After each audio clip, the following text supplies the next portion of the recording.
پہلی جنگ تھی اس یعنی حضرت عباس کی پہلی جنگ یہ کیسے ہو گئی یہ بھی آپ کو سنا دوں.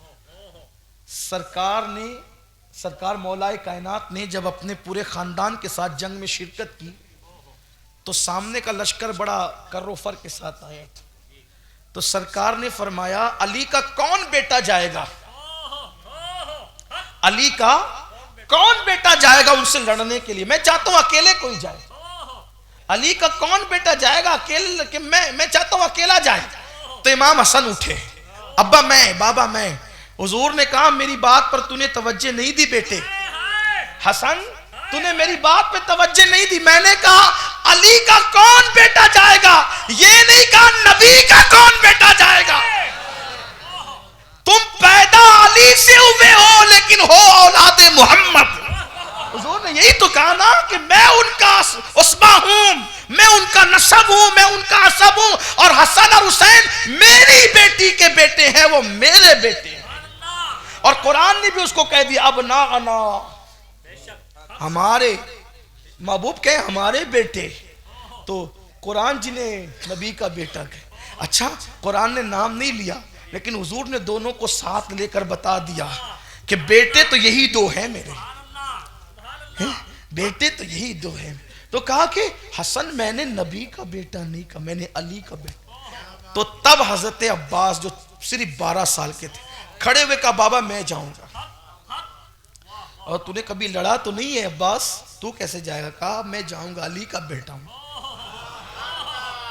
بابا اگر خیبر کی یاد نہ دلا دوں تو کبھی معاف نہیں کرنا.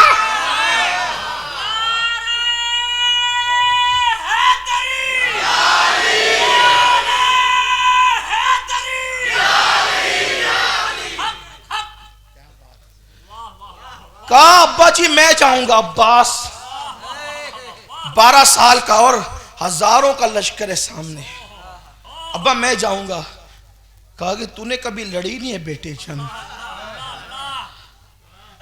اچھا یہ بھی بتاؤں آپ کو, یہ جو عباس ہے نا, غازی عباس, مولا عباس, آج ایک نشست تھی کچھ بزرگوں کے ساتھ میں, تو میں نے بتایا کہ جس سلسلے سے ہم لوگ وابستہ ہیں مہرہ مطہرہ کا, وہ جہاں خاندان مورث اعلیٰ بلگرام شریف ہندوستان میں وہی خانقاہ ہے, اور وہاں کے جو بزرگ جو پہلے تشریف لائے تھے میر دعوت الصغریٰ بلگرامی رحمۃ اللہ علیہ, وہ خواجہ قطب الدین بختیار کاکی کے خلیفہ ہیں, مرید ہیں.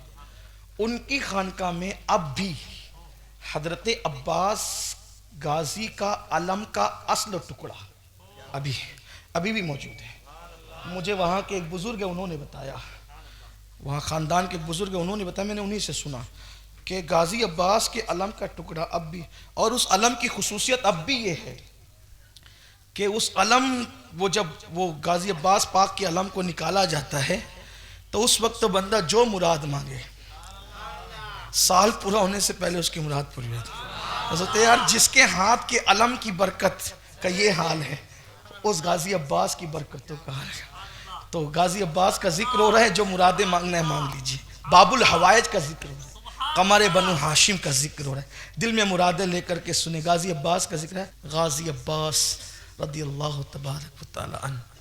تو عباس غازی 12 سال کے تھے. کہا آپ نے لڑا نہیں بیٹا, کیسے لڑو گے آپ.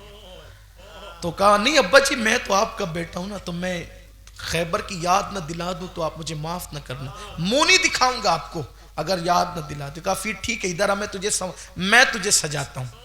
اپنا امامہ خود باندھا, تلوار دی ذوالفقار, اور پٹکا باندھا جعفر طیار کا. سوچے نا یہ علی اور اپنی تصویر کو گویا کہ سجا رہے ہیں, تو کیا مولائے کائنات کو گویا کہ اپنی جوانی کے ابتدائی دن یاد نہیں آ رہے ہوں گے. پر جیسے ہی عباس گھوڑے پر بیٹھ کے آگے بڑھے, مولا نے کہا پلٹ, ایک نظر دیکھ, تم پتہ نہیں دشمن تجھے واپس آنے بھی دیں گے, پلٹ میں تجھے ایک نظر دیکھ. مگر کیا کہا بتائے, ایک خاص بات, جو شہید ہوتا ہے نا اس کو غازی نہیں کہتے, اور جسے غازی کہتے اس کو شہید نہیں کہتے. لیکن انہیں بچپنے سے لوگ غازی کہتے ہیں. کیوں؟ اس لیے کہ جب یہ جا رہے تھے پورے وقار کے ساتھ تو مولا علی نے کہا تھا غازی پلٹ, غازی پلٹ، میرے غازی پلٹ. اسی دن سے ان کو غازی کہا جانے لگا اور آج بھی دنیا انہیں غازی کہہ رہی ہے اور قیامت تک غازی کہتی رہے گی کیونکہ نکلا ہے مولا علی کی زبان سے. میرے غازی پلٹ. تو آپ پلٹے کہ ابا کیوں؟ اب بیٹے مجھے ڈر لگتا ہے تجھ پہ نظر نہ لگ جائے. میرے حسین بیٹے پہ کہا بابا میرے اندر قدرت نے اتنی طاقت دی، میں تلوار نہ اٹھاؤں، ان کو دیکھ لوں نا تو یہ مر جائیں، دیکھنے پہ مر جائیں گے، یہ میری نظر سے مر سکتے ہیں. یہاں آ کر کے مجھ سے کسی نے کہا یار اتنا مبالغہ تو نہ کرو کہ نظر سے بھی کوئی مر سکتا ہے. میں نے کہا میرے عزیز تجھے بخاری کی وہ حدیث یاد نہ رہی کہ میرے آقا نے فرمایا جب بندہ نوافل کی کثرت کرتا ہے تو میں اس کے ہاتھ بن جاتا ہوں، اس کی آنکھ بن جاتا ہوں، اس کی زبان بن جاتا ہوں. ارے اگر قہر کی نظر سے عبد القادر جیلانی دیکھ لے تو بندہ مر سکتا ہے، یہ تو دادا ہے عبد القادر جیلانی. اگر ان کی آنکھوں میں اتنی تاثیر ہے تو بات کیا ہے. ان کی پرتھوی راج کے لیے غریب نواز کہہ دے کہ میں نے پرتھوی راج کو زندہ گرفتار کروا دیا، بول دیا نا گرفتار کروا دیا، ہو گیا گرفتار، ہو گیا گرفتار. تو وہاں تو زبان کی بات ہے، آنکھ کی بات ہے.